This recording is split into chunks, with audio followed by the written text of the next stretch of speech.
Okay, this is a quick little illustration about how you can properly load and get into the stretch position without taking your knee outside your foot.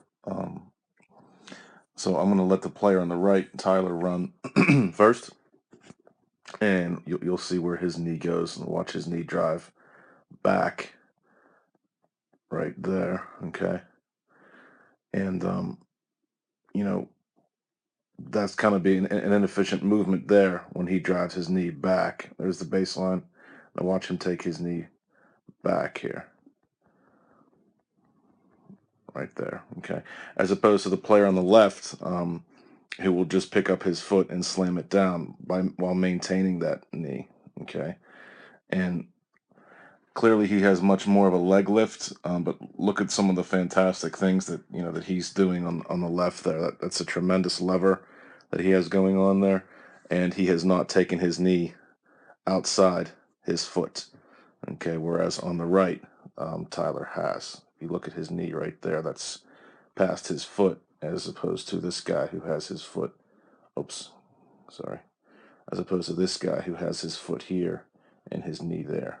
Okay, that's the correct launch position at load. Moving forward on this swing here, you'll see it touch down. His knee, again, is where it should be there. And then if I move over here, I see Tyler has gotten to that position, okay, but not nearly efficiently and not nearly with as much ground forces, okay. And then his lever, though good, isn't quite as pronounced as this one here. Um, oh, gee, that's too many arrows there. This lever is nice and close to his body, whereas though Tyler is barred out here, I'll illustrate that with a blue cursor. Though his arm is barred out there, as you can see, it is further away from his body. And anytime we get further, and what I mean by that is chest to arm, there's more room here than there is here. Okay. So what I mean, or what we want to do is try to keep our hands close to our body. That includes the lever. So, you know, this is nitpicking here, but we want to be able to make better contact through the zone for Tyler when he's stressed at 84 miles an hour.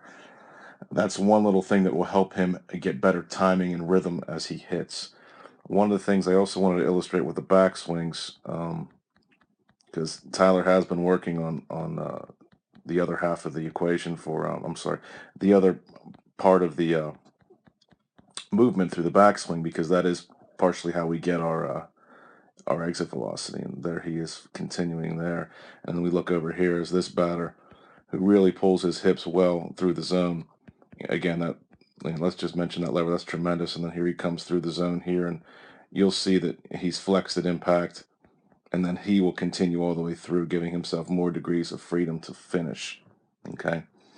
And why that's so important is as you're going through the hitting zone pre-impact, your body will know that it needs to slow down at some point. And if it has been conditioned to believe it has a longer period to slow down, it can go faster to contact so that post contact, post impact, there is more time to decelerate, giving him more acceleration to impact.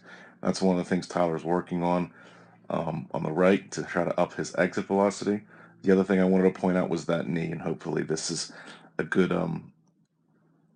example of how to properly get that stretch position when he loads at leg lift or toe tap, that he doesn't need to take his knee beyond his foot, his rear knee beyond his foot. Okay.